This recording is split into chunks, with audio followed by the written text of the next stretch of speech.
পৃথিবী না জানুক আমি তো জানি,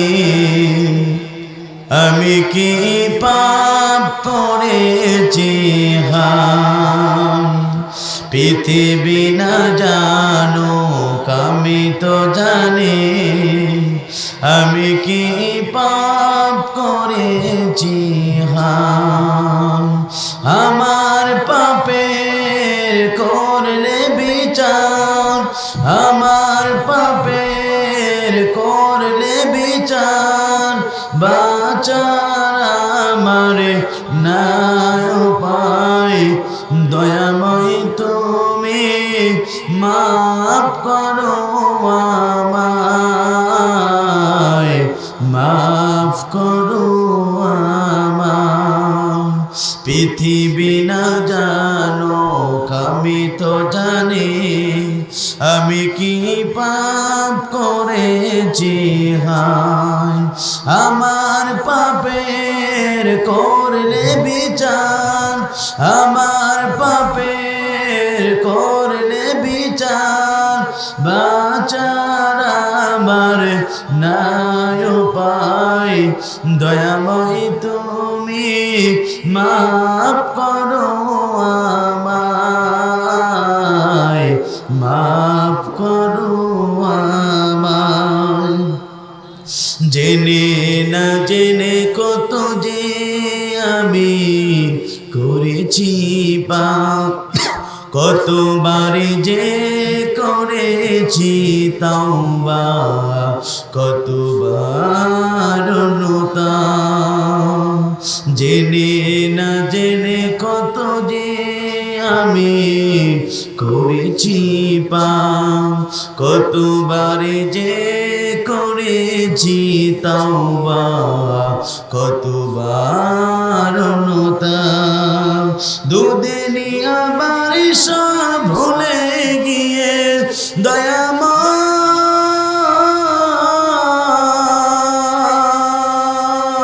দুদিনই আবার সব ভুলে গিয়ে মুজে গেছি দুনিয়ায়। মাফ করো আমায়, মাফ করো আমায়। আপনার আমার সংবিধানের নাম কি?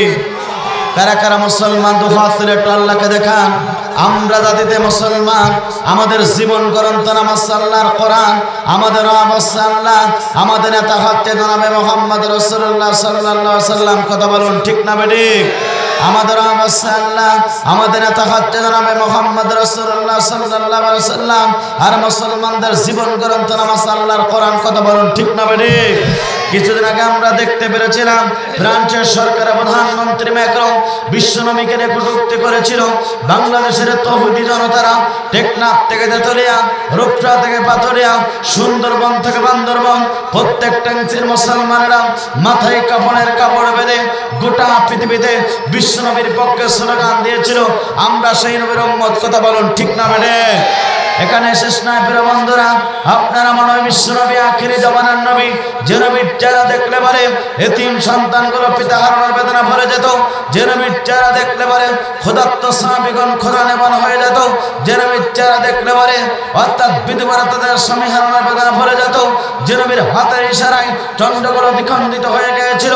আপনারা মনে হয় বিশ্বনবী আখিরি জামানার নবী, যে নবীর প্রতি আল্লাহ পাক নিজেই দরুদ প্রেরণ করেন, যে নবীকে আল্লাহ রাব্বুল আলামিন হাবিবুল্লাহ বলেছেন।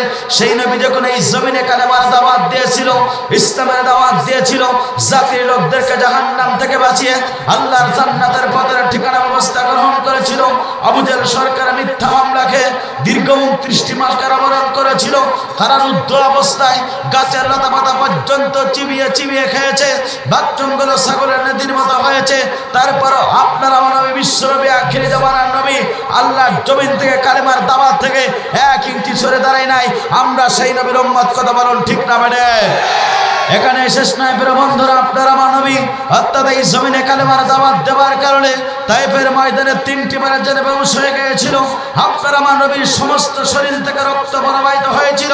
এই জমিনে কালেমার দাওয়াত দেওয়ার কারণে আল্লাহ রাসূলের মাথার হেলমেট ফেটেছিল। এই জমিনে কালেমার দাওয়াত দেওয়ার কারণে উহুদের প্রান্তরে রাসূলের দান্দার বাবরে শহীদ হয়েছিল। এই কালেমার দাওয়াত দেওয়ার কারণে অর্থাৎ বিশ্বনবী মাতৃভূমি ছেড়েছেন, পিতৃভূমি ছেড়েছেন, তারপরে বিশ্বনবী কালেমার দাওয়াত থেকে 1 ইঞ্চি সরে দাঁড়ায় নাই। আমরা সেই নবীর উম্মত, কথা বলুন ঠিক না বেড়ে? এখানে শেষ নয় প্রিয় বন্ধুরা, আপনারা মানবীর প্রিয় সোনার সাহাবীগণ তারা এই জমিনে কালেমার দাওয়াত দেওয়ার কারণে, ইসলামের দাওয়াত দেওয়ার কারণে জাতির লোকদেরকে জাহান্নাম থেকে বাঁচিয়ে আল্লাহর জান্নাতের পথের ঠিকানা ব্যবস্থা গ্রহণ করার কারণে আল্লাহ রাসূলের সোনার সাহাবীগণ তারা হাত দিয়েছেন, পা দিয়েছেন, চোখ দিয়েছেন, বুকের রক্ত ঢেলে জমিনকে শুদ্ধ করেছেন। তারপর রাসূলের প্রিয় সাহাবায়ে কেরামরা বাতিলের কাছে 1 সেকেন্ডের জন্য মাথা নত করে নাই। কথা বলুন ঠিক না বেড়ে? আফতাস আর উলামা ওয়ারাসাতুল আম্বিয়া, অর্থাৎ আলেমরা হচ্ছেন নবীদের উত্তরসূরি। সেই হক্কানি আলেমগণ যখন গোটা পৃথিবীতে কালেমার দাওয়াত দিয়েছিল, ইসলামের দাওয়াত দিয়েছিল, জাতির লোকদেরকে জাহান্নাম থেকে বাঁচিয়ে আল্লাহর জান্নাতের পথের ঠিকানা ব্যবস্থা গ্রহণ করেছিল, যুগে যুগে জালেমরা সে আলেমদেরকে মিথ্যা মামলা দিয়ে অন্ধ প্রকাশে জীবন যাপন করেছে, আলেমদেরকে মিথ্যা মামলা দিয়েছে, আলেমদেরকে জমিন ছাড়া করেছে, বিনা অপরাধে অসংখ্য আলেমকে দুনিয়ার মাঝে বিদায় গ্রহণ করেছে। তারপরে একজন হক্কানি আলেম বাতিলের কাছে মাথা নত করে নাই। কথা বলুন ঠিক না বেড়ে? আফসোসটাকে দুঃখ লাগে প্রিয় বন্ধুরা, লক্ষ্য করুন, যিনি গোটা পৃথিবীতে 50টা বছর ধরে কোরআনের তাফসীর করেছিল, কাবা ঘরে 3 দিনের থেকে আপনারা সুযোগ পেয়েছিল, 2 রাকাত নামাজ পড়ার সুযোগ পেয়েছিল, যার কণ্ঠে কোরআনের তাফসীর শুনে অসংখ্য হিন্দু নাস্তিকরা কালেমা পড়ে মুসলমান হয়ে গিয়েছিল, যার জন্য গোটা পৃথিবীর মুসলমান কাঁদে, যার জন্য এই বাংলাদেশের অসংখ্য মুরব্বীরা পর্যন্ত জায়নামাজে বসে বসে কাঁদে, যার জন্য এই বাংলাদেশের অসংখ্য তরুণ যুবকেরা বুকের রক্ত দিয়ে জমিনকে শুদ্ধ করেছে, যার জন্য অসংখ্য ইসলামী আন্দোলনের কর্মীরা হত্যারা রক্ত দিয়েছে, জীবন দিয়েছে। অর্থাৎ কোরআনের পাখি আল্লামা সাঈদী পর্যন্ত জালিমের জুলুমের শিকার হয়ে দীর্ঘ 13টি বছর ধরে মিথ্যা মামলা খেয়ে অন্ধ প্রকাশে জীবন যাপন করে জালিমের ষড়যন্ত্রের শিকার হয়ে দুনিয়ার মাঝ থেকে পুরস্কার থেকে বিদায় গ্রহণ করেছে, শহীদ হয়েছে। বাতিলের কাছে 1 সেকেন্ডের জন্য মাথা নত করি নাই। কথা বলুন ঠিক না বেটা? অতরাংশে বিশ্বনবীর মতন করে যদি আপনার আমার রক্ত দেওয়া লাগে, বিশ্বনবীর প্রিয় সোনার সাহাবীদের মতন করে যদি হাত দেওয়া লাগে, কান দেওয়া লাগে, বাংলাদেশে আলেমদের মতন করে যদি অন্ধ প্রকার জীবন যাপন করতে হয়, বাংলাদেশে আলেমদের মতন করে যদি ফাঁসির কাস্টে দেওয়া লাগে, আল্লামা মামুনুল হক, মুফতি আমির হামদার মতন করে যদি অন্ধ প্রকার জীবন যাপন করতে হয়, আল্লামা সাঈদীর মতন করে যদি এই জীবনে যদি অকাতরা জীবন দিতে হয়, মুসলমান তাতেও রাজি আছেন। 1 ইঞ্চি জমিন কোরআন ছাড়বেন না। কারা কারা দোয়া করে আল্লাহকে দেখাই দেয় তারা তারা। আলহামদুলিল্লাহ, বাংলাদেশের উত্তর অঞ্চলের অন্যতম জেলা, ইসলামী আন্দোলনের উর্বর পটভূমি, ঠাকুরগাঁ জেলার ঐতিহ্যবাহী বালিয়াডাঙ্গি থানার ঐতিহ্যবাহী দক্ষিণ পাড়িয়া সিংহহাড়ি জামে মসজিদের উদ্যোগে আজকের এই প্রথম বার্ষিক যুব সমাজ কর্তৃক আয়োজিত তাফসীর মাহফিলের মজ্জাজ মুহতারাম সাহেবে সদর, সম্মানিত সভাপতি, বয়বৃদ্ধ জ্ঞানবৃদ্ধ আলেমে দ্বীন জনাব হযরত মাওলানা ইসরাফিল সাহেব, সভাপতি হেফাজত ইসলাম বাংলাদেশ 1 নম্বর পাড়িয়া ইউনিয়ন শাখা ও খতিব সিংহাহাড়ি জামে মসজিদ, আতরুল্লাহ ফি হায়াতে। আমরা দোয়া করি আল্লাহ পাক সম্মানিত সভাপতিকে ইসলামের জন্য, কোরআনের জন্য কবুল করুন। চিৎকার করে বলুন আল্লাহুম্মা আমিন। স্টেজে বসত হযরত উলামায়ে কেরাম, সামনে বসত মুরব্বী কেরাম, যুবক ভাইরা, ছোট ছোট বাচ্চারা, পর্দার আমার শিক্ষিত মা বোনেরা, জাতির বিবেক সাংবাদিক বৃন্দ, আমার সাথে রয়েছেন অর্থাৎ নীলফামারীর কৃতি সন্তান শ্রদ্ধেয় বড় ভাই আলী অর্থাৎ আলী ভাই সহ সকলকে জানাচ্ছি হৃদয় নিংড়ানো আন্তরিক সালাম। আসসালামু আলাইকুম ওয়া রাহমাতুল্লাহি ওয়া বারাকাতুহু। সে মহান রবের দরবারে দিল খোলা শুকর আদায় করি, যিনি আপনাকে আমাকে রাতের ঘুমকে হারাম করে মহাগ্রন্থ আল কোরআনের কারিমে আলোচনা শোনার জন্য যে মনিব আপনাকে আমাকে করুণা করে, দয়া করে, মায়া করে দুনিয়ার সমস্ত কাজ কামকে হারাম করে, রাতের ঘুমকে হারাম করে, দিনের কর্মব্যস্ততায় ক্লান্ত দেহ নিয়ে মহান রবের কোরআন শোনার জন্য যে মনিব আপনাকে আমাকে দুনিয়ার রসুলের ভাষায় জান্নাতের বাগানে বসার সুযোগ দান করে, মনিব হৃদয়ের সব প্রকার আবেগ অনুভূতি জীবনের সবচেয়ে শুকর আদায় করি। চিৎকার করে বলেন আলহামদুলিল্লাহ। আর জোরে বলেন আলহামদুলিল্লাহ। রব্বানা লাকাল হামদ হামদান কাসীরা তয়্যিবান মুবারাকান ফীহি। প্রশংসা করলাম কার? আর জোরে বলেন প্রশংসা করলাম কার? বান্দা সুস্থ থাকলে প্রশংসা করবে কার? অসুস্থ থাকলে প্রশংসা করবে কার? সে আল্লাহর প্রশংসা করার দরকার আছে না নাই? দুরূদ এবং সালাম যাপন করি বিশ্বমানবতার একমাত্র দিশারি বিশ্বমানবীর আপনার আমার নবী নবীদের সর্দার যে নবী গোটা পৃথিবীতে মানুষের তৈরি করা আইনের গোলামি না করে কেবলমাত্র শুধুমাত্র একমাত্র এই কালেমার দাওয়াত দেওয়ার কারণে নির্যাতিত হয়েছে, নিষ্পায়িত হয়েছে, নিগৃহীত হয়েছেন। এই কালেমার দাওয়াত দেওয়ার কারণে সিয়ামে আবু তালেবের দীর্ঘ 29টি মাস কারাবরণ করতে হয়েছিল। বিশ্বনবী আপনার আমার নবী এই কালেমার দাওয়াত দেওয়ার কারণে মাতৃভূমি ছেড়েছিল, পিতৃভূমি ছেড়েছিল। আজকে এই তাফসীর মাহফিল থেকে সে নবীর প্রতি দুরূদ আর সালাম শোয়েব আলী সাল্লাল্লাহু আলাইহি সাল্লাম মাগফিরাত কামনা করে সেসব ভাইদের জন্য যাদের জীবনটা ইসলামের জন্য দিয়েছেন, কোরআনের জন্য দিয়ে গোটা পৃথিবীতে যাদের নামগুলো স্বর্ণাক্ষরে লেখা হয়েছে, জান্নাতের সর্বস্তরের মর্যাদা দান করুক। চিৎকার করে বলুন আল্লাহুম্মা আমিন। প্রিয় উপস্থিতি, আমরা সকলে এই কোরআনের ময়দানে এসে পেরে খুশি না বেজা? খুশি না বেজা? কারা কারা বেজা? দুহাত তুলে আল্লাহকে দেখান। আপনার কি বেজা? জোরে বলেন বেজা? তাহলে উঠে গেছে হাত, কথা বলুন ঠিক না বেটে? আমরা কোরআনের ময়দানে এসে পেরে খুশি, কারণ হলো আমরা জাতিতে মুসলমান, আমাদের জীবন গ্রন্থ নামাজ আল্লাহর কোরআন, আমাদের অবশ্যই আল্লাহ, আমাদের নেতা হচ্ছে জনাবে মুহাম্মদ রাসূলুল্লাহ সাল্লাল্লাহু আলাইহি সাল্লাম, কথা বলুন ঠিক না বেটে? কোরআন ছাড়া মুসলমান মুক্তি পাবার কোনো রাস্তা জোরে বলেন আছে? মরণ পালকি যেদিন দুয়ারে আনবে, দুনিয়াতে আমরা কেউ থাকতে পারবো? জোরে বলেন পারবো? ক্ষমতার বড়াই, অহংকার, গাদ্দারি পৃথিবীতে করে কেউ টিকে থাকতে পারে নাই। মরণ যখন এসেছে, আজরাইল যখন ধরেছে, দুনিয়ার কোনো ক্ষমতা বাদশা কেউ রাখতে পারে নাই। কথা বলুন ঠিক না বেঠিক? উপস্থিতি, এমন একটা সময় ছিল, এমন একটা জামানা ছিল, এমন একটা কাল ছিল, আমরা সঠিকভাবে কোরআনের তাফসীর মাহফিলে তাফসীর শোনার জন্য আসতাম, কিন্তু বক্তারা সঠিকভাবে তাফসীর করতে পারতো না। কিছু এলাকার সবচেয়ে আবু জেহেল মার্কা মুসলমানের কারণে। কথা বলুন ঠিক না বেঠিক? সমস্ত আবু জেহেলদেরকে উৎখাত করে বাংলার জমিনে কোরআন শোনার জন্য সুযোগ করে চেয়েছেন যে রব, সে মহান রবের প্রশংসা করে কি শেষ করা যাবে? জোরে বলেন যাবে না? আমার বন্ধুরা, যুগে যুগে যারা অহংকারী ছিল, যুগে যুগে যারা স্বৈরাচার ছিল, যুগে যুগে যারা ফিরআউনের উত্তরসূরি ছিল, এই পৃথিবীতে ফিরআউনকে যেভাবে আল্লাহ পাক লাঞ্ছিত করেছে, নমরুদকে যেমন জুতার বাড়ি খেয়ে দুনিয়ার মাঝ থেকে বিদায় গ্রহণ করেছে, 16টি বছর ধরে মুসলমানদের ঘাড়ের ডগায় বসে, মুসলমানদের ঘাড়ের উপরে বসে জবরদল পাথরের মতন করে ইমানের শিকড় কাটে মুসলমানদেরকে কোরআন শোনা থেকে বিরত রাখতে দেব মুসলমান সন্তানগুলো। আজকে আল্লাহ পাক আবু জেহেলের মতন করে বাংলার জমিন থেকে আবু জেহেলদেরকে দুনিয়ার মাঝ থেকে বিদায় গ্রহণ করানো হয়েছে। সে আল্লাহ পাক আছে না নাই? জোরে বলেন আছে না নাই? আমাদেরকে প্রশ্ন করতে হুজুর, এই জালেম কি ধ্বংস হবে না? এই কোরআন বিদ্বেষী, ইসলাম বিদ্বেষী ব্যক্তিগুলো কি দুনিয়ার মাঝ থেকে বিদায় গ্রহণ করবে না? আমরা বলতাম মাতা নাসরুল্লাহ, আল্লাহ সাহায্য আসবে, ইসলাম বিজয় হবে। আজকে বাংলার জমিনে 2024 সালে 5ই আগস্ট ইসলাম প্রতিষ্ঠার জন্য ইসলামের পতাকা উড্ডীন হয়েছে। কথা বলুন ঠিক না বেঠিক?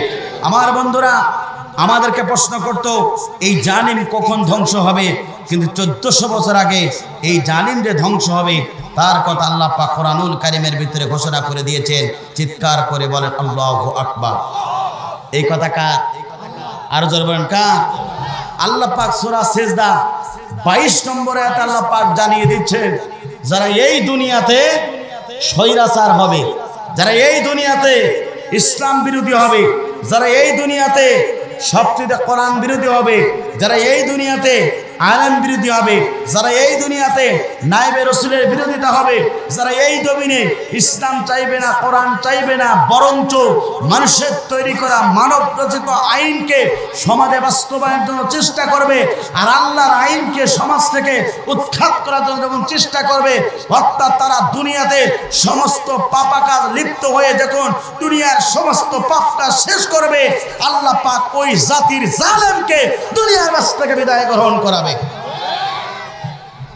এই জালেমদেরকে ধ্বংস করেছেন তিনি কে? দুনিয়ার কোনো বড় বড় মানুষ পারে নাই, এটা আল্লাহর পক্ষ থেকে বড় সাহায্য।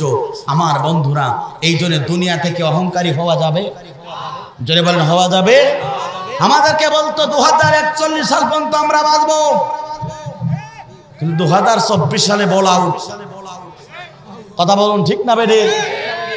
এই জন্য অহংকার হয়েছিল নমরুদ, অহংকার করেছিল ফিরাউন, অহংকার করেছিল আবু জেহেল, তাদেরকে যেমন দুনিয়ার মাঝ থেকে বিদায় গ্রহণ করানো হয়েছিল। আজকে আমরা দেখতে পেরেছি 2024 সালের 5 আগস্টে স্বৈরাচার 16টি বছর ধরে ইসলামী আন্দোলনের কর্মীদেরকে জুলুম নির্যাতন করা হয়েছে, ইসলামী আন্দোলনের কর্মীদেরকে এই দুনিয়ার মাঝ থেকে বিদায় গ্রহণ করেছে। কোরআনের বাকি আল্লামা সাঈদীকে দিকে তারা নির্মমভাবে হত্যা করেছে, আল্লাহ পাক তাদেরকে দুনিয়ার মাঝ থেকে বিদায় গ্রহণ করানো হয়েছে। সে আল্লাহ পাক আছে না নাই? জোরে বলেন, আছে না নাই? আমার বন্ধুরা, এই জন্য আপনাকে দুনিয়াতে দুনিয়ার সমস্ত বিধানকে ভুলে গিয়ে আল্লাহর কোরআনের পক্ষে থাকতে চান কারা কারা? দুহাত তোলে আল্লাহকে দেখিয়ে দেন তারা তারা। লিল্লাহে তাকবীর, লিল্লাহে তাকবীর, হাত নামা। আমার বন্ধুরা, এই জন্যে এই জীবনের মালিককে, জোরে বলেন, ক্ষমতা দেওয়ার মালিককে, এই চেয়ার দেওয়ার মালিককে, এই ক্ষমতা থেকে লাঞ্ছিত অপমানিত করে দুনিয়ার মাঝ থেকে বিদায় গ্রহণ করাতে পারে তিনি কে? সে আল্লাহ পাক আছে না নাই? জোরে বলেন, আছে না নাই? আমার বন্ধুরা, এই জন্যে আপনাকে আমাকে দুনিয়ার সব কিছু ভুলে গিয়ে আল্লাহর কোরআনের পক্ষে, ইসলামের পক্ষে, আল্লাহর হকের পক্ষে থাকার দরকার আছে না নাই? জোরে বলেন, আছে না নাই? আমার বন্ধুরা, এই জন্যে বিশ্বাস করুন, আগামীর পৃথিবী কোরআনের পৃথিবী, আগামীর পৃথিবী ইসলামের পৃথিবী, আগামীর পৃথিবী ইমাম মাহদী আলাইহিস সালাতু ওয়াস সালামের পৃথিবী, আগামীর বাংলাদেশ কোরআনের বাংলাদেশ, আগামীর বাংলাদেশ আলেম ওলামার বাংলাদেশ, আগামীর বাংলাদেশ আল্লাহর কোরআনের পার্লামেন্টের বাংলাদেশ। সেই কোরআনের পক্ষে থাকার দরকার আছে না নাই? আমার বন্ধুরা, আপনাকে আমাকে বাছাইকৃত করে এই কোরআনের ময়দানে বসালেন তিনি কে? এই জন্য আল্লাহর প্রতি খুশি হওয়ার দরকার আছে না নাই? আমার বন্ধুরা, তাহলে লক্ষ্য করুন, হাজার হাজার মানুষের ভিড় থেকে বাছাইকৃত করে যে মহান রব আপনাকে আমাকে এই কোরআনের ময়দানে বসালেন, সেই মহান রব কোরআনুল কারিমের ভিতরে বর্ণনা করছেন, বান্দা শুনে রাখো, হাজার হাজার মানুষের ভিড় থেকে বাছাইকৃত করে আমি রব্বুল আমিন তোমাদেরকে এই কোরআনের ময়দানে বাছাইকৃত করে করেছি। এই কোরআনের ময়দানে তোমাদেরকে বসার সুযোগ দান করেছি। সে মহান রব বলছেন, বান্দা শুনে রাখো, যখন তোমরা কোরআনের ময়দানে আসবে আর কোরআন শোনার জন্য বসে যাবে যে বান্দাগুলো, ওই বান্দাগুলোর জীবনের সবচেয়ে বড় বড় উপকার হবে। একবার জোরে জোরে বলুন আল্লাহু আকবার। এটা আমার কথা, মহাগ্রন্থ আল কোরআনুল কারীমের কথা। আল্লাহ পাক বলেন, ইন্নামাল মুমিনুনা আল্লাযীনা ইযা যুকিরাল্লাহু ওয়াজিলাত কুলুবুহুম ওয়া ইযা তুলিয়াত আলাইহিম আয়াতুহু যাদাতুহুম ঈমানাও ওয়া আলা রাব্বিহিম ইয়াতাওয়াক্কালুন। আল্লাহ পাক বলেন, মুমিন তো তারা, ওই মুমিন ব্যক্তির সম্মুখে যখন কোরআনের তাফসীর করা হয়, মুমিন ব্যক্তির সম্মুখে যখন বিশ্বনবীর হাদিস থেকে হাদিস তেলাওয়াত করে যখন হাদিস শোনানো হয়, মুমিন ব্যক্তির জীবনের সবচেয়ে দুটো উপকার হয়। এক নম্বর উপকার হলো, যারা হাজার হাজার মানুষের মাঝ থেকে বাছাইকৃত করে যারা কোরআনের ময়দানে আসলো, এক নম্বর উপকার হলো, যতটুকু ঈমান নিয়ে তারা কোরআনের ময়দানে বসে গেল, এই কোরআন শোনার কারণে আল্লাহ রাব্বুল আমিন তাদের ঈমানটা আস্তে আস্তে বৃদ্ধি করে দেয়। একবার জোরে জোরে বলুন আল্লাহু আকবার। কোরআনের ময়দানে মুসলমান আসলে, আল্লাহর বান্দারা আসলে, আল্লাহর বান্দারা আসলে কোরআনের ময়দানে বসে কোরআন শুনলে, আল্লাহ পাক বলেন তাদের আস্তে আস্তে আস্তে করে ঈমান বেড়ে যায়। কিন্তু আমরা দেখেছি না, দীর্ঘ 17টি বছর ধরে এই কোরআনের হক কথা তাফসীর মাহফিলে আলেম সমাজ আলেমগণ যখন বলতো, মুসলমানের ঘরে জন্মগ্রহণ করা অসংখ্য মুসলমান থাকতো, তাদের ঈমান বাড়তো না, তাদের আবু জাহেলের মতন করে শয়তানি দুনিয়ায় বেড়ে যেত। কিন্তু আল্লাহ পাক বলেন, ঈমানদারদের সম্মুখে কোরআনের তাফসীর মাহফিলে ঈমানদারদের সম্মুখে কোরআনের আয়াত তেলাওয়াত করলে, আয়াত শোনানো হলে 1 নম্বর উপকার হলো যত লোক ঈমান নিয়ে তারা কোরআনের ময়দানে বসে গেল, আস্তে আস্তে করে তাদের ঈমানটা বেড়ে যাবে। 2 নম্বর উপকার হলো, দুনিয়ার মানুষ লক্ষ্য করুন প্রিয় বন্ধুরা, প্রিয় ঠাকুরগাঁবাসী, বালিডাঙ্গিবাসী, আপনাদেরকে বলতে চাই 2 নম্বর উপকার হলো, ওই আলেমগণ নয়, ওই ইমানদারেরা, ওই মুমিন ব্যক্তি দুনিয়ার কোনো মানুষের প্রতি ভরসা করে না, তারা কেবলমাত্র শুধুমাত্র একমাত্র আল্লাহর প্রতি ভরসা করে। একবার জোরে জোরে বলুন আল্লাহু আকবার। তাহলে কোরআনের ময়দানে এসে লস না লাভ? জোরে বলুন লস না লাভ? অনেকে বলে তাফসীর মাহফিল আয়োজন করে লাভ কি? কিন্তু আল্লাহ পাক বলছেন ওয়াজাক্কির ফাইন্না যিকরা তানফাউল মুমিনিন। হে নবী, আপনি মুমিনদেরকে কোরআন শোনান, কারণ মুমিনদের জীবনে কোরআন শোনালে ওদের জীবনে উপকার আনবে। চিৎকার করে বলেন আল্লাহু আকবার। আমার বন্ধুরা, তাহলে আল্লাহ পাক বলেন যে কোরআনের আয়োজন করো, কোরআনের মেলার আয়োজন করো, তাফসীর মাহফিল আয়োজন করো, কোরআনের ময়দান আয়োজন করলে মুমিন ব্যক্তিদের জীবনে সবচেয়ে বড় উপকার হবে। কিন্তু আফসোস লাগে, দুঃখ লাগে, আজ অসংখ্য মুসলমান সমাজে আছে কোরআনে হক তাফসীর শুনলে, কোরআনে হক কথা শুনলে অসংখ্য মুসলমানের ঈমানটা বাড়ে না, বরং তাদের কলিজার ভিতরে আবু জাহেলের বাচ্চার মতন করে আগুন ধরে। আছে না নাই? আপনাদের এলাকায় নাই? এখানেও আছে। আমার বন্ধুরা, কোরআন এটা দলীয় কোনো দলের কিতাব নয়, এটা কার কিতাব? আপনার আমার হিদায়েতের কিতাব, আপনার রহমতের কিতাব। এই কোরআন যারা মানবে, এই দুনিয়া যারা কোরআনের পক্ষে থাকবে, ইসলামের পক্ষে থাকবে, এই কোরআনকে যারা ভালোবাসবে, আল্লাহ রাসূল বলছেন কিয়ামতের ময়দান কঠিন মুসিবতের দিন, যেদিন সূর্যগুলো মাথার উপরে চলে আসবে, জমিনগুলো তামা হয়ে যাবে, গুনাহগার ব্যক্তির জিহ্বাগুলো যখন নাবিষ্টক ঝরে যাবে, যেদিন কাঁদতে কাঁদতে চোখের পানি ফুরিয়ে যাবে, যেদিন চক্ষু দিয়ে রক্ত প্রবাহিত হবে, যেদিন সন্তান পিতার ভুলে যাবে, পিতাও সন্তানে ভুলে যাবে, যেদিন স্বামী তার স্ত্রী ভুলে যাবে, স্ত্রী তার স্বামীর ভুলে যাবে, যেদিন কেউ কারো পরিচয় দিতে চাইবে না, সকলে ভুলে যাবে, এই বিভীষিক অবস্থায় যারা কোরআন শুনলো ঠান্ডার ভিতরে, এই কোরআন তাদেরকে সুপারিশ করে করে আল্লাহর জান্নাতে নিয়ে যাবে। শুধু তাই না, আল্লাহর কোরআন বলছে কিয়ামতের ময়দানে কঠিন মুসিবতের দিনে বিষ্ণু বলছেন কোরআন তাদেরকে সুপারিশ করবে। আর আল্লাহ পাক বলেন যারা কোরআনের ময়দান থেকে উঠে ফেটে দৌড় মারবে, কোরআনে আলোচনা ভালো লাগছে না এটা যারা বলে দৌড় মারবে, আল্লাহ কোরআন বলছে এই কোরআন আল্লাহর আদালতে আপনার আমার বিরুদ্ধে মামলা করবে। সেদিন আল্লাহ হবেন প্রধান বিচারপতি, বিশ্বনবী হবেন উকিল। আল্লাহর আদালতে যদি আল্লাহ রসুল আপনার আমার বিরুদ্ধে যদি মামলা করে, আপনার আমার স্থান জাহান্নাম না জান্নাত? জোরে বলেন। কিন্তু আমরা সকলে এসেছি জান্নাত পাওয়ার জন্য, আমরা সকলে এসেছি কি পাওয়ার জন্য? সুতরাং জান্নাতের ময়দান থেকে উঠে যাবেন কারা কারা? দুহাত তুলে আল্লাহকে দেখিয়ে দেন তাড়াতাড়ি। আপনাকে উঠবেন? আমি 1 ঘন্টা আলোচনা করব, প্রিয় উপস্থিতি, কেউ উঠানোরা করবেন না। আপনারা কোরআন শুনুন, ভালো না লাগলেও কোরআন শুনতে হবে, কারণ কোরআনটা কার? আমার কোনো কিতাব নয়। কথা বলুন ঠিক না বে ঠিক? আমি কোরআন হাদিসের বাইরে কোনোদিন বক্তব্য দেই না, আজও পর্যন্ত দেব না। কিন্তু কোরআনের সত্য কথা বলতে 1 ইঞ্চি কাউকে ছাড় দেব না। এই কোরআনের কথা বলার কারণে মিথ্যা মামলা খেয়ে অন্ধ প্রকাশ্যে 2 বার জীবন যাপন করেছি। এই কোরআনের কথা বলার কারণে আমার আত্মস্বজন অসংখ্য পরিবারকে জুলুম নির্যাতন করা হয়েছে। তারপরও তারা কোরআনের মঞ্চ থেকে, কোরআনের আলোচনা থেকে আমাদেরকে সরাতে পারি নাই, কারণ এই কোরআনটা হচ্ছে আল্লাহর বিধান। একজন আলেম হিসাবে এই সমাজে মানুষদেরকে জাহান্নামের পথ থেকে বাঁচিয়ে আল্লাহর জান্নাতের পথের ঠিকানার ব্যবস্থা গ্রহণ করতে হবে। কথা বলুন ঠিক না বেঠি? আমার বন্ধুরা, কিন্তু যুগে যুগে যারা জালিম ছিল তাদেরকে ধ্বংস গ্রহণ করেছেন তিনি কে? জোরে বলেন তিনি কে? আমার বন্ধুরা, সুতরাং সমাজে কি অহংকারী হওয়া যাবে? জোরে বলেন যাবে না। আজকে আমি যে বিষয়ে বলতে চাই, আল্লাহ পাক 8 শ্রেণীর ব্যক্তিদেরকে আল্লাহ পাকে 8 শ্রেণীর ব্যক্তিকে হাসরের ময়দানে স্পেশাল ভালোবেসে আল্লাহ পাক তাদেরকে জান্নাতের মেহমান করবে। চিৎকার করে বলেন আল্লাহু আকবার। সে 8 শ্রেণীর ভিতরে হতে চান কারা কারা? বা দুহাত তুলে আল্লাহকে দেখিয়ে দেন তারা তারা। লিল্লাহে তাকবীর, লিল্লাহে তাকবীর। হাত নামা। আমার বন্ধুরা, কয় শ্রেণীর ব্যক্তিকে আল্লাহ পাক ভালোবাসবেন? 8 শ্রেণীর। প্রথম নম্বর হলো ওই শ্রেণীর ব্যক্তিদেরকে আল্লাহ পাক পছন্দ করবে যারা এই পৃথিবীতে সঠিকভাবে ঈমান আনবে, ঈমানের পথে চলবে, যারা সঠিকভাবে মুমিন হবে। চিৎকার করে বলেন আল্লাহু আকবার। কথা কার?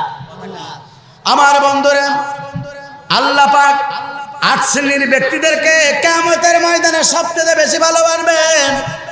তার মধ্যে প্রথম নম্বর হলো যারা এই পৃথিবীতে মুমিন হতে পারবে, যারা এই পৃথিবীতে সঠিকভাবে মুসলমান হতে পারবে, যারা এই পৃথিবীতে সঠিকভাবে আল্লাহর প্রতি মানতে পারবে। আল্লাহ পাক বলেন ওই বান্দাগুলোকে আল্লাহ রাব্বুল আলামিন সবচেয়ে ভালোবাসবেন।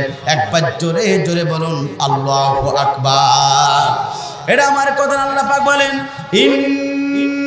ইন্নাল্লাযীনা আমানু ওয়া আমিলুস সালিহাতি কানাত লাহুম জান্নাতুল ফিরদাউসি নুজুলা। চিৎকার করে বলুন আল্লাহু আকবার। আল্লাহ পাক বলেন নিশ্চয় তোমরা সঠিকভাবে আল্লাহর প্রতি ঈমান আনো আর দুনিয়াতে ভালো ভালো কাজ করো, যে ঈমানের ভিতরে কোনো শিরিক থাকবে না, যে ঈমানের ভিতরে কোনো ভেজাল থাকবে না, যে ঈমানটা হলো একমাত্র শুধুমাত্র কেবলমাত্র মহান আল্লাহ তাআলার জন্য। যে ঈমানটা থাকার কারণে আপনি আল্লাহর সত্যের নৈকট্য হাসিল করতে পারবেন। যে ঈমানের দামটা হচ্ছে গোটা পৃথিবীর সমস্ত সম্পদের চেয়ে আল্লাহ তাআলার কাছে সবচেয়ে বেশি। সে মহান রব বলছেন বান্দা শুনে রাখো, যারা এই দুনিয়াতে ভেজাল মুক্ত শিরিক মুক্ত ঈমান যারা আল্লাহর প্রতি মানতে পারবে, এই ঈমানের রাস্তায় যারা অবিচল থাকতে পারবে, আল্লাহ পাক বলেন আমি রব্বুল আমিন সেই বান্দাগুলোর জন্য মৃত্যুর পরে জান্নাতের ফেরদাউসের মেহমান করব। আল্লাহ পাক তাদেরকে ভালোবাসবেন। একবার জোরে জোরে বলুন আল্লাহু আকবার। আমার বন্ধুরা, এখানেই শেষ নাই।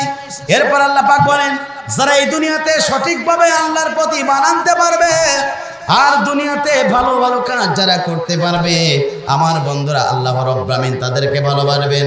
আমার বন্ধুরা তাহলে লক্ষ্য করুন, এই পৃথিবীতে সঠিকভাবে আল্লাহর প্রতি ঈমান আনার দরকার আছে না নাই? জোরে বলেন আছে না নাই? আল্লাহ পাক আয়াতের ভিতরে জানিয়ে দিয়েছেন লাইসাল বিররা আন তুওয়াল্লু উজুহাকুম কিবালাল মাশরিকি ওয়াল মাগরিব ওয়ালাকিন্নাল বিররা মান আমানা বিল্লাহ। চিৎকার করে বলুন আল্লাহু আকবার। পশ্চিম দিক ফেরাতে, পূর্ব দিক ফেরাতে কোনো সওয়াব নেই, কোনো নেকি নেই, কোনো প্রকার কোনো সওয়াব হবে না, নেকিও হবে না যদি লোকটার ঈমান না থাকে। আমার বন্ধুরা, ঈমানটা হচ্ছে আল্লাহ তাআলার কাছে সবচেয়ে দামি, আর বান্দার কাছে সবচেয়ে মূল্যবান সম্পদ হচ্ছে তার ঈমান। কথা বলুন ঠিক না বেটি? বান্দার কাছে সবচেয়ে প্রিয় সম্পদ হচ্ছে ঈমান। ঈমান যদি আপনার থাকে আপনি পেয়ে যাবেন আল্লাহর জান্নাত, আল্লাহর ভালোবাসা পাবেন। আর ঈমান যদি আপনার না থাকে, খোদার কসম এই পৃথিবীর যদি প্রধানমন্ত্রী কেন আপনি এই পৃথিবীর কোটি টাকার সম্পত্তির মালিক থাকলেন, আল্লাহ তাআলার কাছে আপনার চারানা কোনো মূল্য নাই। কথা বলুন ঠিক না বেটি?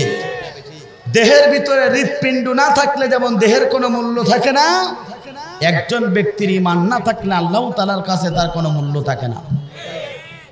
আর আমরা সকলেই বলি আমরা বড় ঈমানদার, আমরা আল্লাহর মাবুদ বান্দা। তোমরা ঈমানদার কি খরিদ্দার? দুনিয়ার কেউ না জানলেও জানেন কে? জোরে বলেন তিনি কে? এই জন্য প্রিয় বন্ধুরা, ঈমান ঈমান ঈমান। রাসূল বলেছেন যার ঈমান ভালো তার গোটা জীবনটাই ভালো। চিৎকার করে বলেন আল্লাহু আকবার।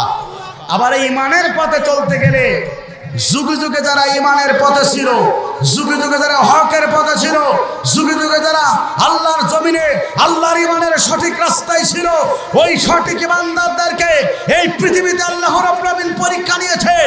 সঠিকভাবে আল্লাহর জমিনে ইমানের পথে চলার কারণে মেশিন গানের বুলেট থেকে বুকটাকে ঝাড়ঝাড় করে দিয়েছে। একজন ইমানদার বুলেটের তাদের বুকটা ঝাড়ঝাড় করেছে, কিন্তু তারপরে তারা ইমানের রাস্তা থেকে 1 ইঞ্চি সরে দাঁড়ায় নাই। ইমানদারেরা ভরসা করে কার প্রতি? জোরে বলেন, কার প্রতি?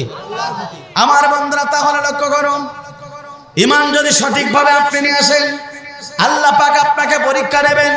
সেটা আল্লাহ রাব্বুল আলামিন কোরআনুল কারীমের ভিতরে ঘোষণা করলেন। আল্লাহ রাব্বুল আলামিন বলেন, আলিফ লাম মিম আহসিবান নাসু আইতুরাকু আইয়াকুলু আমান্না ওয়া হুম লা ইফতানুন। আল্লাহ পাক বলেন, লা ইলাহা ইল্লাল্লাহ মুহাম্মদ রাসূলুল্লাহ বললে তোমাদেরকে ছেড়ে দেওয়া হবে না, তোমাদেরকে অবশ্যই আল্লাহ রাব্বুল আলামিন পরীক্ষা নেবেন। আর আল্লাহ পাক বলেন, আমি পরীক্ষার মাধ্যমে যাচাই বাছাই করতে চাই কারা এই দুনিয়াতে সঠিক ইসলামের পক্ষে আছে, কারা এই দুনিয়াতে সঠিক ঈমানের পক্ষে আছে, কারা এই দুনিয়াতে আল্লাহর হকের পক্ষে আছে। আল্লাহ পাক যাচাই বাছাই করতে চাই। কথা বলুন ঠিক না বেঠিক? এই জন্য আমার বন্ধুরা, প্রিয় বালিডাঙ্গাবাসী, প্রিয় ঠাকুরগাঁওবাসী, এই জন্য আল্লাহ পাক বলেন, বান্দা শুনে রাখো, যারা এই দুনিয়াতে সঠিকভাবে ঈমান আল্লাহর প্রতি ঈমান আনতে পারবে, আল্লাহ রাব্বুল আলামিন হাসরের ময়দানে ওই বান্দাগুলোকে প্রথম নাম্বার পছন্দ করবেন। আর আল্লাহ পাক যাদেরকে পছন্দ করবেন তাদের স্থান হয়ে যাবে জান্নাত। একবার জোরে জোরে বলুন আল্লাহু আকবার। এরপর আল্লাহ পাক অন্য আয়াতে বলে দিলেন, ইন্নামাল মুমিনুনা আল্লাযীনা আমানু বিল্লাহি ওয়া রাসূলিহি সুম্মা লাম ইয়ারতাবু ওয়া জাহাদু বিআমওয়ালিহিম ওয়া আনফুসিহিম ফি সাবিলিল্লাহি উলাইকা হুমুস সাদিকুন। আল্লাহ পাক বলেন, নিশ্চয় যারা আল্লাহর প্রতি ঈমান আনবে, রাসূলের প্রতি ঈমান আনবে, সেই ঈমানের ভিতরে কোনো সন্দেহ পোষণ করবে না, আর তাদের যে জান দেওয়া হয়েছে, তাদের যে মাল দেওয়া হয়েছে, এই মাল দিয়ে যারা আল্লাহ রাস্তায় যারা জিহাদ করবে, আল্লাহর জমিনে আল্লাহর দ্বীন প্রতিষ্ঠার জন্য যারা সংগ্রাম করতে পারবে, আল্লাহর কোরআন বলে ওই ব্যক্তিগুলো হলো এই জীবনের সবচেয়ে বড় সফলতম বান্দা। একবার জোরে জোরে বলুন আল্লাহু আকবার। আর আল্লাহ পাক বলেন, যারা ইমানদার হবে, যারা আল্লাহর প্রিয় মা বাপ বান্দা হবে, তাদের কোনো টেনশন থাকবে? টেনশন থাকবে কথাকার? আল্লাহ পাক বলেন, ওয়ালা তাহিনু ওয়ালা তাহজানু ওয়া আনতুমুল আলাউনা ইন কুনতুম মুমিনিন। যারা ইমানদার হবে, যারা মুমিন ব্যক্তি হবে, যারা আল্লাহর প্রতি সঠিকভাবে ঈমান আনতে পারবে, আল্লাহ পাক বলেন তাদের কোনো টেনশন নেই, তাদের কোনো ভয় নেই, তাদের কোনো চিন্তাও থাকবে না। তারা কিয়ামতের ময়দানে আল্লাহ পাক তাদেরকে ভালোবাসবেন। একবার জোরে জোরে বলুন আল্লাহু আকবার। যুগে যুগে আল্লাহ পাক তার মাহবুব বান্দাগুলোকে পছন্দ করেছেন। আমার বন্ধুরা একটু লক্ষ্য করুন, যুগে যুগে যারা এই দুনিয়াতে কালেমার পক্ষে ছিল, এই দুনিয়াতে যারা হকের পক্ষে ছিল, এই দুনিয়াতে যারা সঠিকভাবে ঈমান আল্লাহর প্রতি মেনে ছিল, ঈমানদারদেরকে জুলুম করা হয়েছে, নির্যাতন করা হয়েছে, স্টিমরোলার চালানো হয়েছে। তারপরে সেই ঈমানদারেরা ঈমানের রাস্তা থেকে, কালেমার রাস্তা থেকে, মুমিনের রাস্তা থেকে তারা 1 ইঞ্চি সরে দাঁড়ায় নাই। কথা বলুন ঠিক না বেঠিক? রাসূলের প্রিয় সাহাবায়ে কেরামগণের দিকে লক্ষ্য করুন। রাসূলের প্রিয়তম সাহাবী খাব্বাব রাদিয়াল্লাহু তাআলা আনহু, তাকে জুলুম করা হয়েছে, তারপরে ঈমানের রাস্তা থেকে সরে দাঁড়ায় নাই। রাসূলের প্রিয়তম সাহাবী বিলাল রাদিয়াল্লাহু তাআলা আনহু, তাকে জুলুম নির্যাতন করা হয়েছে, তারপরে 1 ইঞ্চি ঈমানের রাস্তা থেকে সরে দাঁড়ায় নাই। খুবাইব রাদিয়াল্লাহু তাআলা আনহুকে জুলুম নির্যাতন করা হয়েছে, তারপরে তুই না ইমানের রাস্তা ছেড়ে দেয় নাই। আমার বন্ধুরা, ফিরাউনের স্ত্রী আসিয়া পর্যন্ত এই দুনিয়াতে ইমানের রাস্তায় ছিল, কালেমার রাস্তায় ছিল। ফিরাউন তাকে জুলুম নির্যাতন করেছিল, তারপরেও তারা ইমানের রাস্তা থেকে 1 ইঞ্চি সরে দাঁড়ায় নাই। কথা বলুন ঠিক না বেঠি? আমার বন্ধুরা, এই পৃথিবীর সবচেয়ে বড় স্বৈরাচার শাসক ছিল, নাম তার ছিল ফিরাউন। সেই ফিরাউন তার নিজের স্ত্রী ঈমান আনার কারণে আসিয়াকে জুলুম নির্যাতন করা হয়েছে, কপাল ফোড়া হয়েছে, আসিয়াকে অত্যাচার নির্যাতন করা হয়েছে, উত্তপ্ত মারুল প্রান্তে নিয়ে দেওয়া হয়েছে, আসিয়াকে ঈমান ছাড়ার কথা বলা হয়েছে। আসিয়া বলেছিল, না ফিরাউন, আমি তোমার স্ত্রী বলছি, আমার জীবন চলে যাবে, আমি আসিয়া ফিরাউনের কাছে 1 সেকেন্ডের জন্য মাথা নত করব না। কথা বলুন ঠিক না বেড়ে? আমার বন্ধুরা, আল্লামা সাঈদীকে পর্যন্ত ওই জালেমরা বলেছিল, ইমানের রাস্তা থেকে সরে আসো, দুনিয়ার রাজা চাও রাজা বানিয়ে দেবো, এমপি চাও এমপি বানিয়ে দেবো, দুনিয়ার যা চাইবে, গাড়ি চাইবে, বাড়ি চাইবে, সব কিছু তোমাদেরকে দেওয়া হবে। দীপ্ত কণ্ঠে আল্লামা সাঈদী বলেছিল, আল্লাহর প্রতিমান এনেছি, রসুলের প্রতিমান এনেছি, এই দুনিয়াতে একবার এনেছি, একবার বিদায় গ্রহণ করবো। জালিম স্বৈরাচারের কাছে 1 সেকেন্ডের জন্য আমি আল্লামা সাঈদী মাথা নত করবো না। ইমানদার যারা হবে, দুনিয়ার কোন মানুষের প্রতি কি তারা মাথা নত করতে পারে? আজও যারা করি নাই, আমার বন্ধুরা লক্ষ্য করুন। তাহলে রাসূলের প্রিয় সাহাবায়ে কেরামরা তারা কি মানে ইমানের দাবিতে বিশ্বাস স্থাপন করেছিল। একটা ঘটনা পড়ে গেল। আল্লাহ রাসূলের একজন প্রিয়তম সাহাবী ছিল, মক্কার সবচেয়ে ধনী পরিবারের সন্তান, মক্কার সবচেয়ে টাকাওয়ালা পরিবারের সন্তান। আমার বন্ধুরা, বিশ্বনবীর প্রিয়তম সাহাবী, নাম তার ছিল মুসাব রাদিয়াল্লাহু তাআলা আনহু। রাসূলের প্রিয়তম সাহাবী, ধনী সাহাবী, এই ছিল মুসাব রাদিয়াল্লাহু তাআলা আনহু। আমার বন্ধুরা, প্রাথমিক যুগে থেকে ইসলাম কবুল করতে পারে নাই। তার বাবা ছিল শিরকের অনুসারী, তার বাবা ছিল ইসলামের বিরোধী, কোরআন বিরোধী। আমার বন্ধুরা, বিশ্বনবীর বিরোধী ছিলেন তার পিতা। এইভাবে মুসাব রাদিয়াল্লাহু তাআলা আনহু প্রাথমিক ইসলাম কবুল করতে পারে নাই। এই মুসাব এতটাই ধনী পরিবারের সন্তান ছিল, তিনি প্রতিদিন যে জামাটা তিনি ব্যবহার করতেন, দ্বিতীয়বার সেই জামা তিনি আর পরিধান করতেন না। একবার জোরে জোরে বলুন আল্লাহু আকবার। আমার বন্ধুরা, রাসূলের প্রিয়তম সাহাবী মুসাব রাদিয়াল্লাহু তাআলা আনহু এতটাই দামি আতর তিনি ব্যবহার করতেন, যে আতর তিনি একবার অর্থাৎ গায়ে ব্যবহার করলে 7 দিন পর্যন্ত যে রাস্তায় তিনি যাইতেন, সেই রাস্তায় মুসাবের সে আতরের সৌরভ পর্যন্ত পাওয়া যেত। আল্লাহ রাসূলের প্রিয় সাহাবী মুসাব রাদিয়াল্লাহু তাআলা ইমানের রাস্তায় থাকার কারণে কত জুলুম নির্যাতন করা হয়েছে। প্রিয় বন্ধুরা, লক্ষ্য করুন, বিশ্বনবীর প্রিয় সাহাবী মুসাব রাদিয়াল্লাহু তাআলা ঈমান আনার কারণে হঠাৎ করে তিনি একদিন মক্কার অলিগলি দিয়ে যাচ্ছেন। দেখলেন সে অলিগলি দিয়ে যখনই যাচ্ছেন, আল্লাহ রাসূলের কোরআন তেলাওয়াত শুনে আবু জেহেলরা পর্যন্ত তারা পাগল করা হয়ে যেত। কথা বলুন ঠিক না বেঠিক? বিশ্বনবীর জবান থেকে কোরআন তেলাওয়াত শোনার জন্য আবু জেহেলরা রাত জেগে জেগে কামাত চত্বরে তারা গোল মিটিং করার মতন তারা দাঁড়িয়ে থাকতেন। আমার বন্ধুরা, এত সুন্দর কোরআন তেলাওয়াত করতেন বিশ্বনবী। হঠাৎ করে একদিন বিশ্বনবী কোরআন তেলাওয়াত করা শুরু হয়ে গেল। রাসূলের প্রিয় সাহাবী মুসাব ততক্ষণ পর্যন্ত ইসলাম কবুল করতে পারে নাই। ওই রাস্তা দিয়ে বহমান ছিল, তিনি হাঁটাহাঁটি করতেছিলেন। হঠাৎ করে তিনি দূর থেকে দাঁড়িয়ে গেলেন। বিশ্বনবীর কোরআন তেলাওয়াত শোনা শুরু হয়ে গেল। আস্তে আস্তে মনটা নরম হয়ে গেল। বিশ্বনবী কোরআন তেলাওয়াত শেষ করলেন। মুসাব রাদিয়াল্লাহু তাআলা আনহু বিশ্বনবীর কাছে চলে গেলেন। একবার জোরে জোরে বলুন আল্লাহু আকবার।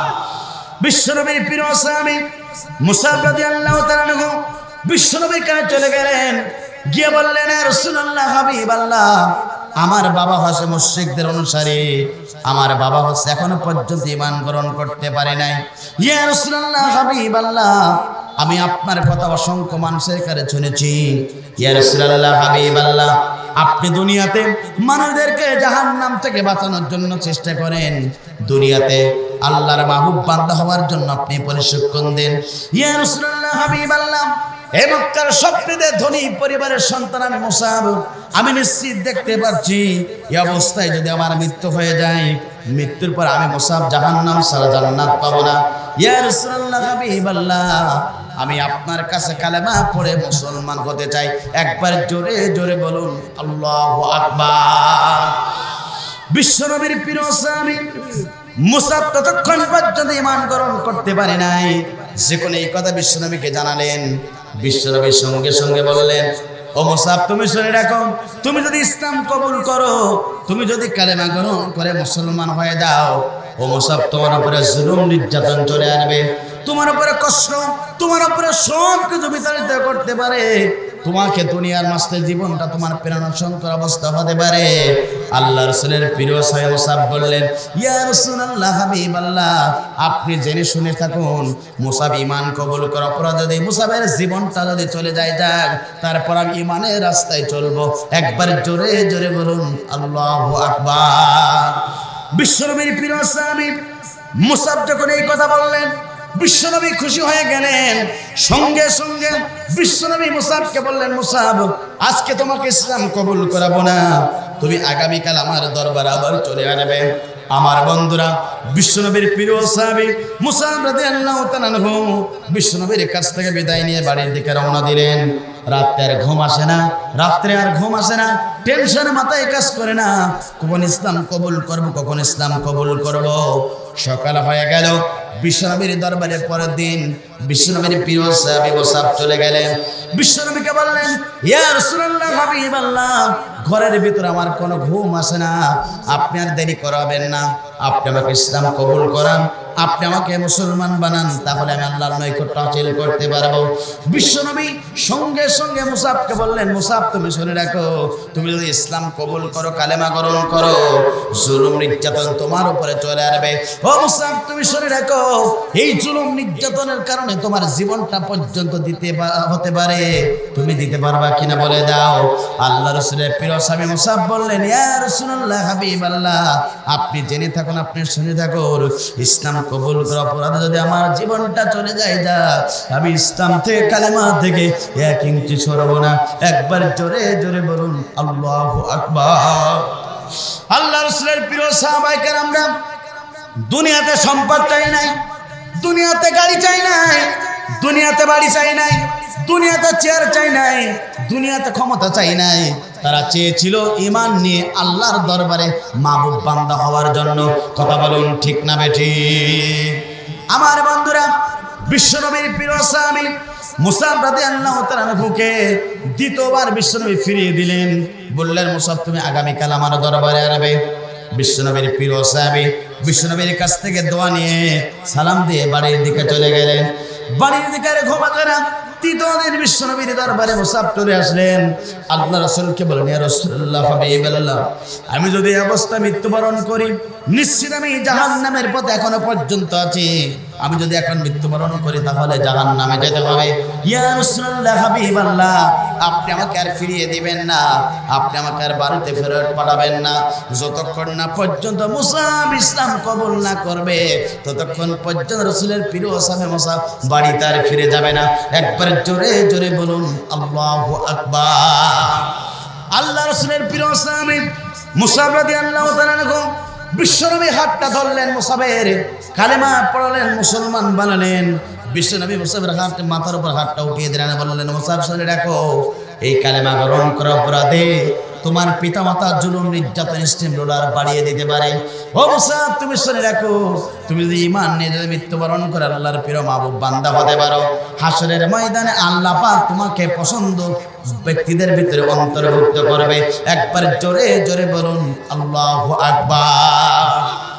বিশ্বনবীর প্রিয় সাহাবী ইসলাম কবুল করলেন, কালেমা গ্রহণ করলেন, গোপন রাখলেন তার ইসলাম কবুল করার কাহিনী, ঘটনা। তিনি যখন আদারের ভিতরে তিনি নামাজ আদায় করেন, গোপনে নামাজ আদায় করেন, গোপনে তিনি ইসলাম কবুল করে গোপনে নামাজ আদায় করেন, তার পরিবারে কেউ জানতে পারে না।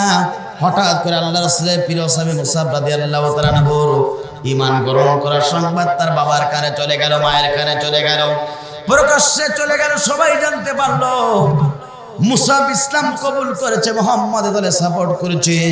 নিজের বাবা মুসাবকে এবারে ডাকা হলো, নিজের বাবা ডাকলেন, ও মুসাব, শুনলাম তুমি নাকি ইসলাম কবুল করেছো, কালেমা গ্রহণ করেছো।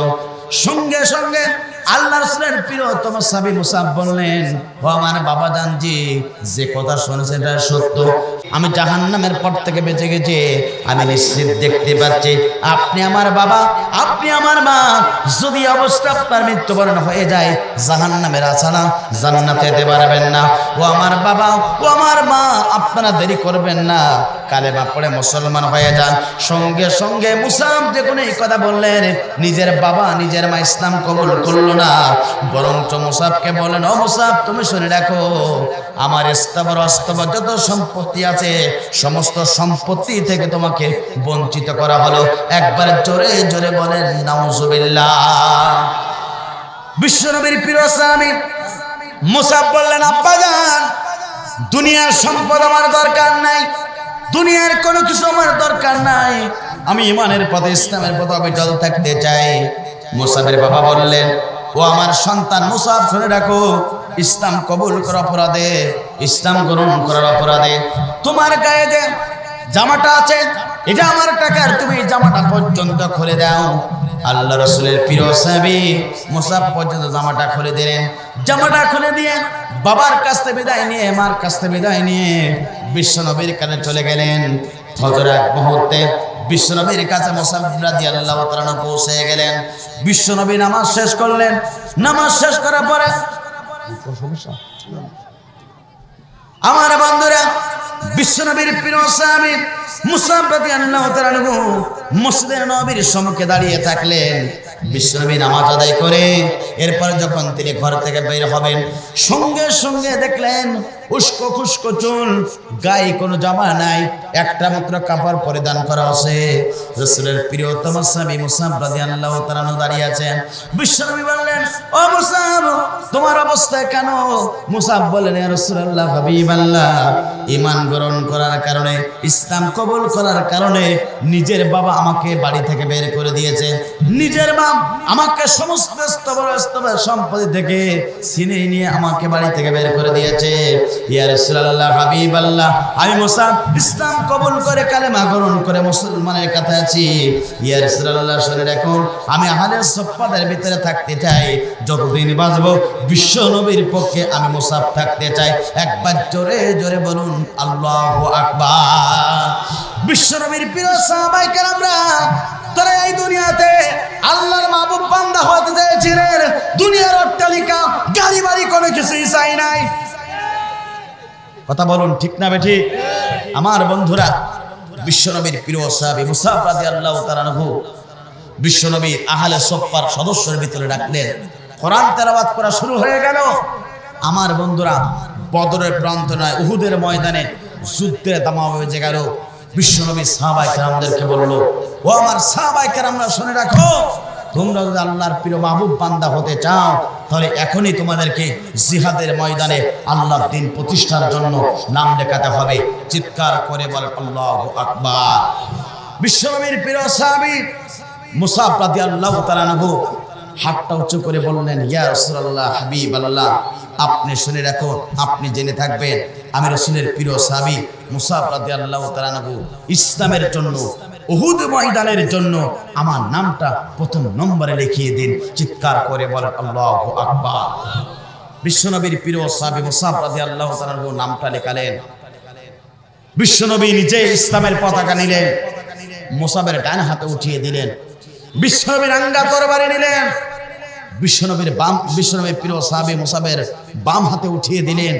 বিশ্বনবী মুসাবকে বলেন, মুসাব, শুনে রাখো, তোমার ডান হাতে আছে ইসলামের পতাকা, বাম হাতে আছে ইসলামের আঙ্গা তরবারি। ও মুসাব, শুনে রাখো, যতক্ষণ পর্যন্ত তোমার জীবন থাকবে, ততক্ষণ পর্যন্ত ইসলামের আঙ্গা তরবারি আর ইসলামের পতাকা মাটিতে নামবে না, উদ্দিন করে থাকবে। চিৎকার করে বলেন আল্লাহু আকবার। আমার বন্ধুরা, বিশ্বনবীর প্রিয় সাহাবী মুসাব রাদিয়াল্লাহু তাআলা আনহু যেমন উহুদ ময়দানে আল্লাহ রাসূল তাকে ডান হাতে ইসলামের পতাকা, বাম হাতে ইসলামের আঙ্গা তরবারি উঠিয়ে দিয়েছিলেন, আল্লাহ রাসূলের প্রিয় সাহাবী মুসাব রাদিয়াল্লাহু তাআলা আনহু মৃত্যুর আগ পর্যন্ত ইসলামের আঙ্গা তরবারি মাটিতে নামতে দেয় নাই, ইসলামের আঙ্গা অর্থাৎ উদ্দিন পতাকাকে মাটিতে নামতে দিতে দেয় নাই, ঠিক তেমনি ভাবে বাংলাদেশের ওই রংপুরের আবু সাইদ পর্যন্ত ইসলামের জন্য হাত উঁচু করেছিলেন, বাতিলের কাছে মাথা নত করি নাই। যারা আল্লাহর মাহবুব বান্দা হয় তারা দুনিয়াতে কোনো মানুষের কাছে মাথা নত করে না। এই জীবনের মালিককে কলিন্না সলাতি ওয়া নুসুকি ওয়া মাহইয়ায়া ওয়া মামাতি লিল্লাহি রাব্বিল আলামিন, আমার নামাজ, আমার জীবন, আমার কুরবানি একমাত্র শুধুমাত্র আল্লাহর জন্য। ও ঠাকুরগাঁওবাসী, ও বালিয়াডাঙ্গাবাসী, আপনাদেরকে বলতে চাই, যুগে যুগে যারা আল্লাহ দিনের পক্ষে টিকে ছিল, যুগে যুগে যারা হকের পক্ষে ছিল, যুগে যুগে যারা আল্লাহর জমিনে আল্লাহ দিন কায়েমের পক্ষে ছিল, যুগে যুগে যারা আল্লাহর জমিনে আল্লাহর নৈকট্য হাসিল করেছে, জালিমের জুলুমের শিকার হয়েছে, মেশিন গানের বুকে তারে বুক থেকে সরকার করেছে, জমিনে সিক্ত হয়েছে, এই জমিনে রক্ত ঝরেছে, জীবন দিয়েছে, আস্তে আস্তে ফকির মঞ্চে গেছে, বাতিলের কাছে এক সেকেন্ডের জন্য মাথা নত করি না। এই জীবনের মালিককে, হায়াতের মালিককে দিতে হবে কার জন্য? কোন মুসলমান আল্লাহর জন্য ছাড়া বাতিলের কাছে মাথা নত করতে পারে না। কথা বলুন ঠিক না বেঠিক? আল্লাহ আল্লাহ আমরা তোমারি বান্দা, আল্লাহ আল্লাহ আমরা তোমারি বান্দা, প্রভু তোমায় ভুলিব না, তোমায় ছাড়িব না, তোমারি রহম দাও না, আল্লাহ আল্লাহ আমরা তোমারি বান্দা।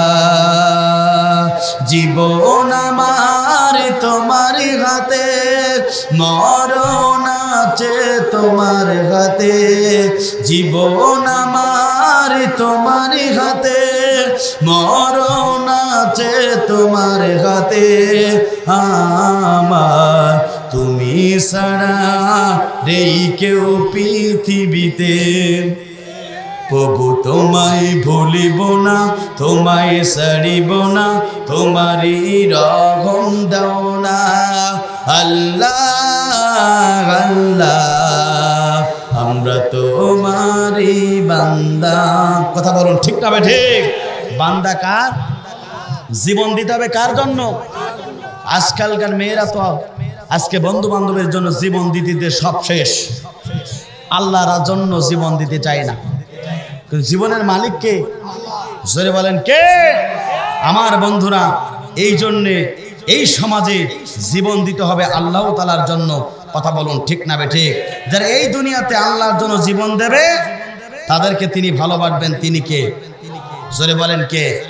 কিন্তু এই মোবাইল এসে বন্ধু বান্ধবীরা জীবন দেয়, বান্ধবী বন্ধুরে জীবন দেয়। কথা বলুন ঠিক না ঠিক? সারা রাত ধরে SMS করে করে জীবন শেষ, তারপরেও তারা আল্লাহর কোরআনের জন্য, ইসলামের জন্য একটি ঘন্টা বসে থাকতে পারে না। আমি প্রায় 550-600 কিলোমিটার দূর থেকে আমি আপনাদের মাঝে এসেছি কিছু কোরআনে কথা বলার জন্য। কথা বলুন ঠিক না বেঠি? আমার বন্ধুরা, আমি এত কষ্ট করে এসেছি, আমি জানি আর আমার সেনের ছোট ভাই নাইম জানি। আমার বন্ধুরা, আমি এসে রেস্ট নিতেও পারিনি, আপনাদের মাঝে এসেছি, কিন্তু অবাক হয়ে গেলাম। ঠাকুরগাঁওবাসী অসংখ্য ব্যক্তি চলে গেছে। আল্লাহর কোরআনের জন্য যদি বসে থাকতে পারেন, আমার বন্ধুরা, এতটুকু শীত যদি অপেক্ষা না করতে পারেন, জাহান্নাম আপনি কিভাবে আপনি সহ্য করবেন? জাহান্নামের আগুন খুবই কঠোর, যে আগুন পুড়ে পড়ে আপনার জীবনটাকে কয়লা করে দেবে। আগুন আপনি আমি কি করে সহ্য করতে পারবো না। ওই কবরে যদি আপনার জাহান্নাম হয়ে যায়, কবরে যদি আপনার আগুন জ্বালায়, আমার বন্ধুরা একটি বারের জন্য লক্ষ্য করুন, এই জীবনটা আল্লাহ পাক দিয়েছে। আপনার যদি আল্লাহ তাআলা জীবন না দিয়ে যদি এই দুনিয়াতে মানুষের রচিত আইন গ্রন্থের কাছে জীবনটা সমর্থ করে, আল্লাহর কোরআন থেকে যারা আজকে সরে গিয়েছে, কোরআনটাকে আজকে সামনে রেখে পিছন ফিরে যারা চলে গিয়েছে, এই কোরআন তারা সুপারিশ করতে পারে না, আল্লাহর মাহবুব বান্দা হতে পারে না।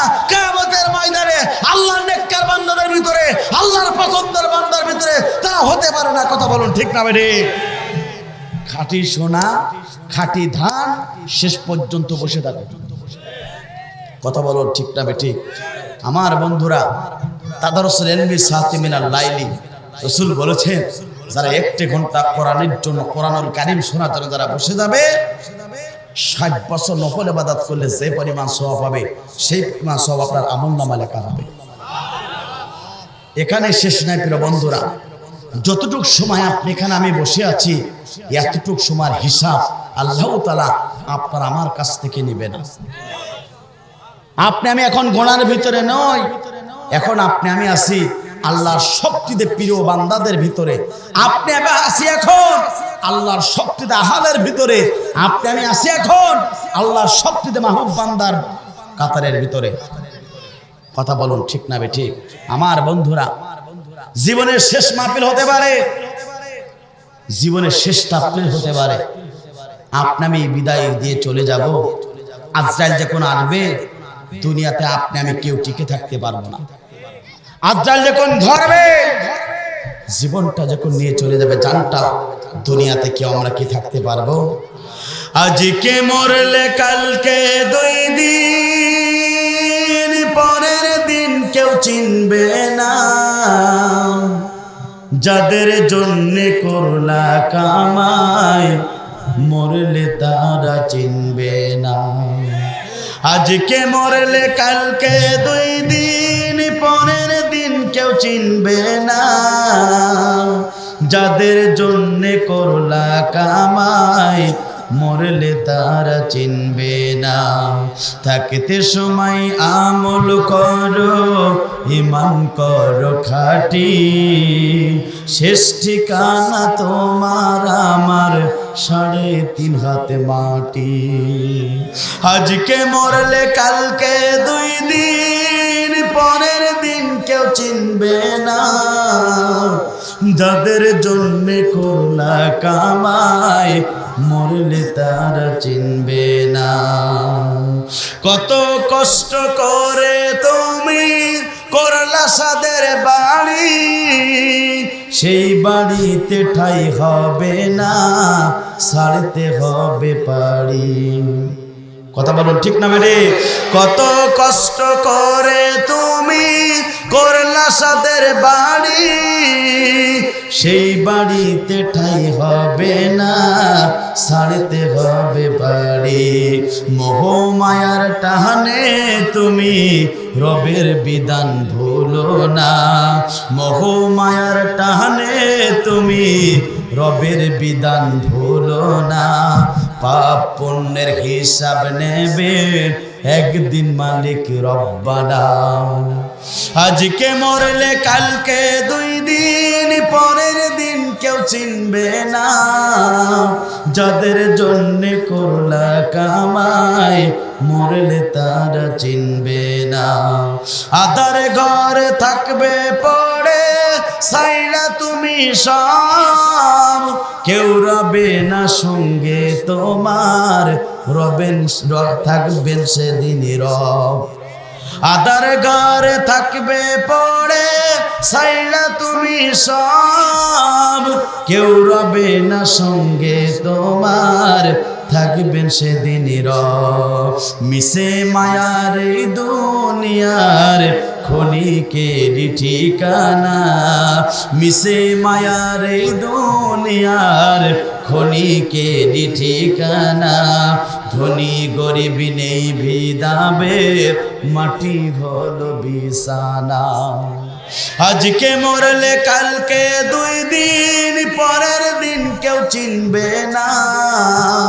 যাদের জন্য করলা কামাই, মরলে তারা চিনবে না। কথা বলুন ঠিক না বেঠিক? আমার বন্ধুরা, আপনার বাবা চলে গেছে, আপনার মা চলে গেছে, 6 বেহারার পালকিতে করে, অর্থাৎ আপনি সাদা কাপড়টা জড়িয়ে আপনার মাকে আম বাগানে রেখে এসেছেন, আপনার বাবাকে বাট বাগানে রেখে এসেছেন। আপনার জীবনটা চলে যাচ্ছে, ভাই চলে গেছে, মা চলে গেছে, আপনার বাড়িটা পেকে সাদা হয়ে গেছে। আপনাকে আমাকে দুনিয়ার সব কিছু থেকে একদিনকে ওই মাটির নিচে যেতে হবে। মাটির নিচে যাওয়ার আগে আপনার আমার জীবনটা আল্লাহর জন্য দিতে পারলে, আল্লাহর মাহবুব বান্দাদের ভিতরে যদি অন্তর্ভুক্ত হয়ে যায়, তাহলে হাসরের ময়দানে আল্লাহ পাক আপনাকে পছন্দ করবে। আল্লাহ পাক যদি আপনাকে পছন্দ করে, আপনার আমার স্থান হবে জান্নাত, জান্নাত, জান্নাত। কথা বলুন ঠিক না বেটে? আর আপনি আমি যদি দুনিয়ার সবকিছু ভুলে যাই, আপনার আমার স্থান হয়ে যাবে জাহান্নাম।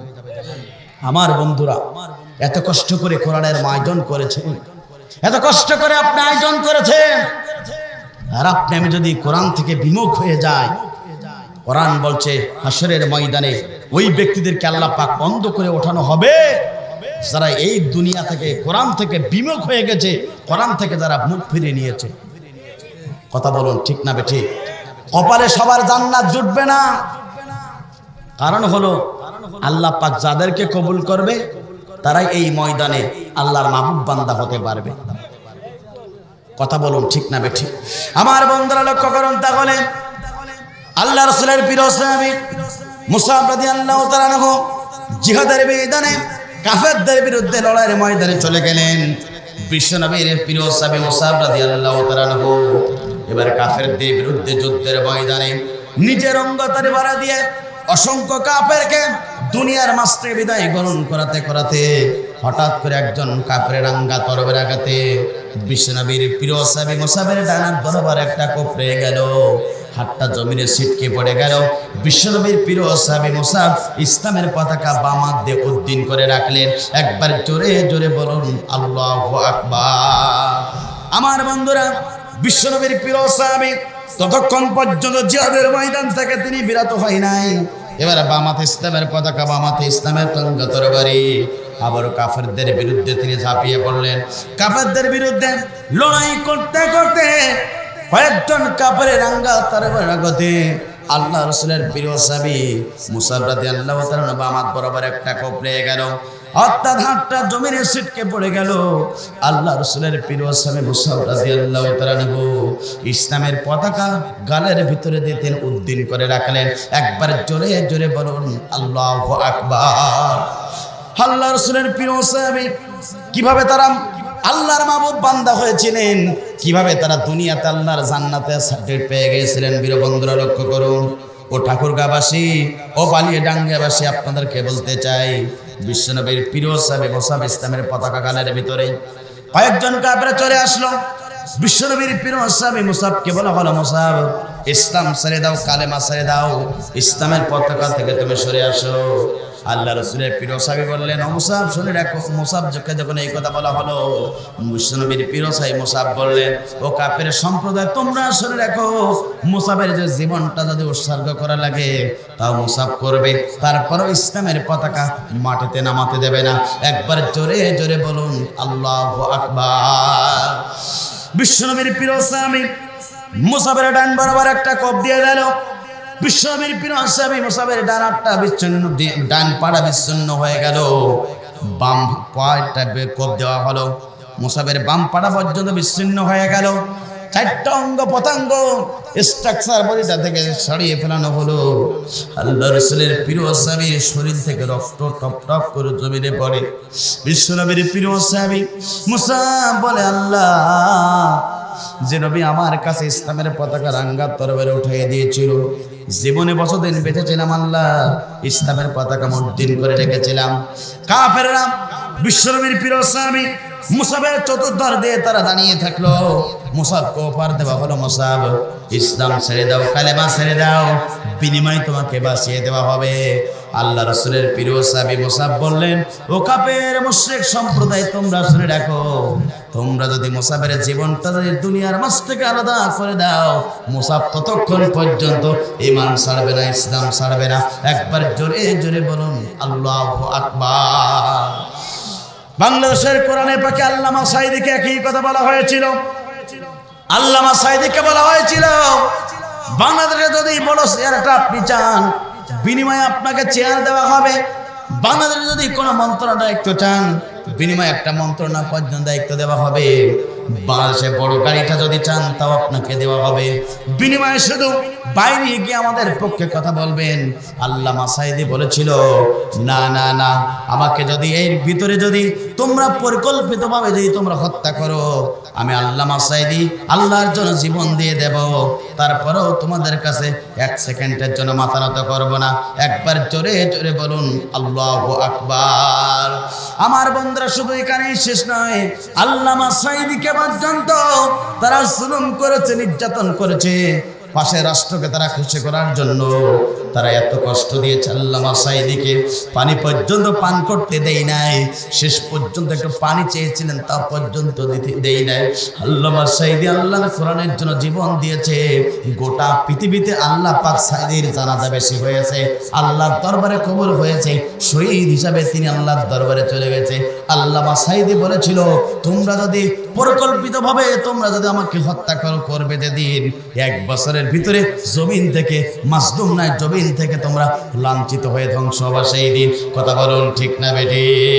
আল্লামা সাঈদীকে তারা পরিকল্পিতভাবে বাড়ির একটা রাষ্ট্রকে খুশি করার জন্য কোরআনের পাখি বাংলাদেশের সবচেয়ে বড় বলি আল্লামা সাঈদীকে পর্যন্ত জীবন দিতে হয়েছিল। তারপরেও তিনি বাতিলের কাছে 1 সেকেন্ডের জন্য মাথা নত করি নাই। আল্লামা সাঈদী দোয়া করেছিল, আমাকে যদি পরিকল্পিতভাবে হত্যা করা হয়, 1 বছর তোমরা ক্ষমতার মাঝে থাকতে পারবে না। 1 বছরের ভিতরে আল্লামা সাঈদীকে তারা হত্যা করেছিল, দুনিয়ার মাঝ থেকে লাঞ্ছিত করে তাদেরকে আল্লাহ পাক বিদায় গ্রহণ করেছে। দুপুরের ভাত শালিকা পর্যন্ত নিতে দেই নাই। সে আল্লাহ পাক আছে না নাই? আমার বন্ধুরা, আল্লামা সাঈদী হচ্ছেন বাংলাদেশের ব্রান্ড। আল্লামা সাঈদী হচ্ছেন বাংলাদেশের সবচেয়ে বড় ওলি। আল্লামা সাঈদী হচ্ছেন বাংলাদেশের আলেমদের একজন অনুপ্রেরণার ব্যক্তি। কথা বলুন ঠিক না বেটি? আল্লামা সাঈদী তুমি বরণি শহীদ হয়েছ তুমি এটাই জানি।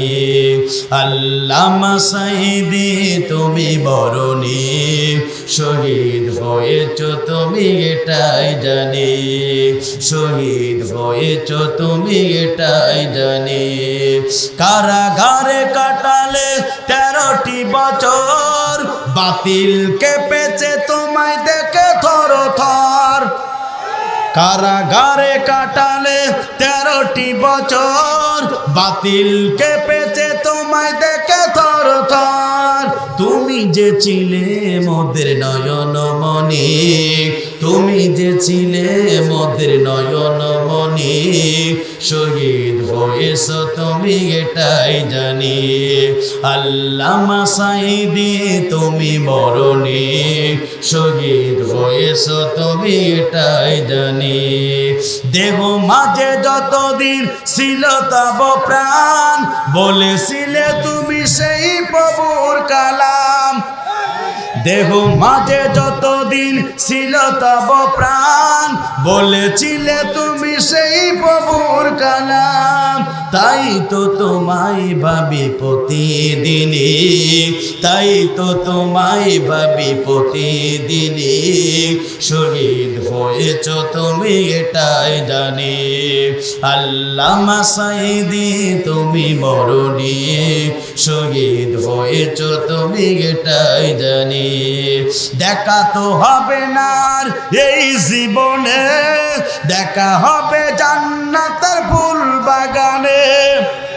দেখা তো হবে না আর এই জীবনে, দেখা হবে জান্নাতের ফুল বাগানে। এ আশা কবুল করো আল্লাহ তুমি, এ আশা কবুল করো আল্লাহ তুমি। শহীদ হয়েছ তুমি এটাই জানি। আল্লামা সাঈদী তুমি মরণি শহীদ হয়েছ তুমি এটাই জানি। শহীদ হয়েছ তুমি এটাই জানি। কথা বলুন ঠিক না বেটি? যে জমিনে আল্লামা সাঈদীকে অন্যায়ভাবে হত্যা করা হয়েছে, যে জমিনে শহীদদের রক্ত ঝরেছে, যে জমিনে সাঈদ আবু সাঈদের রক্ত ঝরেছে, যে জমিনে অর্থাৎ পানি বিতরণকারী মুগ্ধর জমিনে এই জমিনে রক্ত ঝরেছে, যে জমিনে আবু রায়হানের রক্ত ঝরেছে, যে জমিনে আল্লামা সাঈদীর রক্ত ঝরেছে, এই জমিনে আগামীতে ইসলাম কায়েম হবেই হবে। হচ্ছে আল্লামা সাঈদীর জমিন, এটা হচ্ছে শহীদ মতিউর রহমানের জমিন, এটা হচ্ছে আলিয়া হোসেন মোহাম্মদ মুজাহিদের জমিন। সুতরাং আজকে ঠাকুরগাঁওবাসী আপনাদেরকে তওবা জানাতে চাই, আগামীর পার্লামেন্ট কোরআনের পার্লামেন্ট, আগামীর পার্লামেন্ট বাংলাদেশে ইসলামপন্থীদের পার্লামেন্ট। এই জমিনে ইসলামের পতাকা উত্তীর্ণ হবে, কোন নাস্তিকের বাচ্চা ঠেকাতে পারবে না। কথা বলুন ঠিক না বেঠে? কারণ এই জমিনে আল্লামা সাঈদীর রক্ত ঝরেছে, এই জমিনে অসংখ্য শহীদের রক্ত ঝরেছে, এই জমিনে অসংখ্য ইসলামী আন্দোলনের কর্মীদেরকে কোরআন পাড়া দেওয়া হয়েছে। আল্লাহ যে জমিনে ইসলামী আন্দোলনের পক্ষের মানুষদের রক্ত ধরে, এই জমিনে শাহাদাতের তামান্না রক্ত ধরে, সেই জমিনে ইসলাম কায়েম হয়। কথা বলুন ঠিক না বেঠে? এই জন্য ইসলামের জন্য, ইসলামী আন্দোলনের জন্য জীবন উৎসর্গ করব, আল্লাহর মাহবুব বান্দা হব, বাতিলের কাছে মাথা নত করব না। কথা বলুন ঠিক না বেঠে? আল্লাহ এক আল্লামা সাঈদ সে কবরে থাকতে পারে, লক্ষ লক্ষ সাঈদীর অনুসারে আজকে বাংলার জমিনে, বাংলাদেশের টেকনাফ থেকে দুনিয়া রক্ষা থেকে পাথুরিয়া পর্যন্ত আল্লাহর জমিনে কোরআনের অনুশাসন, কোরআনের শাসন ব্যবস্থার জন্য আল্লাহর অনুসারী এই জমিনে কোরআনের কথা বলবে, নাস্তিকের বাচ্চা ঠেকাতে পারবে না।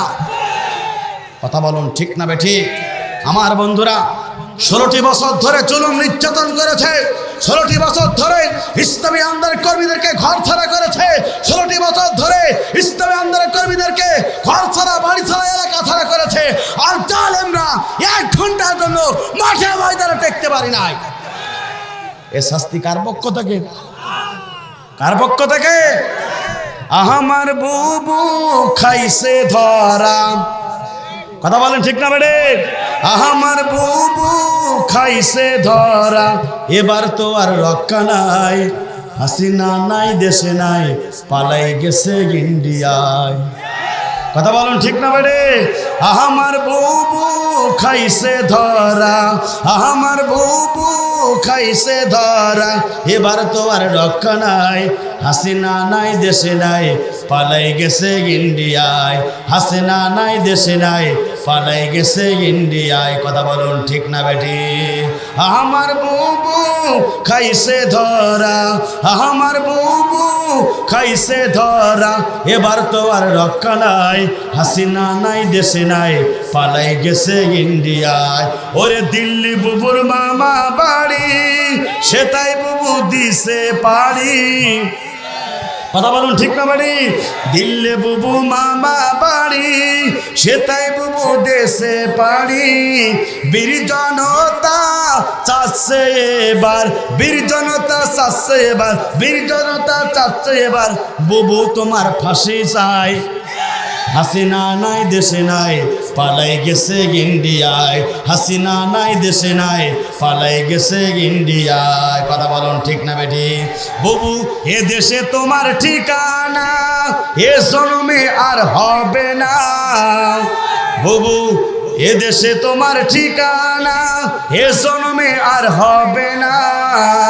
কত মানুষ মারছো বুবু, কত মানুষ মারছো বুবু, বীর জনতা জানতে চাই। কথা বলুন ঠিক না বেড়ে? সত্য কথা বললে তোমার জলে। কথা বলুন ঠিক না বেড়ে? অনেকে বলতো খেলা হবে, আমরা করতে চাই, খেলা করতে চাই, একটা তো প্লেয়ার পাওয়া যায় না।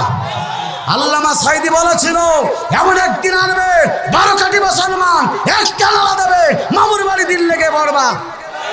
এমন একটা দামান আনবে, এমন একটা খেলা আনবে, ইঁদুর তার গর্ত খুঁজে পাবে, জালেমরা ইঁদুর গর্ত পর্যন্ত খুঁজে পাবে না। সে আল্লাহ পাক আছে না নাই?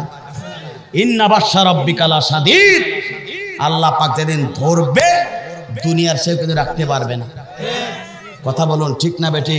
সুতরাং অন্যায় করলে শাস্তি দেবেন তিনি কে? আমরা অহংকারী হব না, আমরা এই সমাজে দাম্ভিকতা দেখাবো না, আমরা মুমিন হব। পছন্দ করবেন কে? আমরা এই জমিনে আল্লাহ দিনের পক্ষ থাকবো, পছন্দ করবেন কে? এই জমিনে ইসলাম বাস্তবায়নের জন্য কর্মী হব, পছন্দ করবেন কে? এই জমিনে হকের পক্ষে থাকবো, আমাদেরকে বিজয় দান করাবেন তিনি কে? সুতরাং কোরআনের পক্ষে থাকতে চান কারা কারা? দুহাত তুলে আল্লাহকে দেখে দেয় লিল্লাহে তাকবীর, লিল্লাহে তাকবীর। আল কোরআনের আলো ও দুনিয়ার মুসলিম হাত নামা। মা বোনদের কিছু বলা, মা বোনদের সম্পর্কে কিছু বলা দরকার। ওরাই তো এখন দেশের সরকার। কথা বলুন ঠিক না বেটি? ওরা যখন সরকারে গেছে বারে বারে এখন আমাদেরকে কসম জুড়িছে। কথা বলুন ঠিক না বেটি?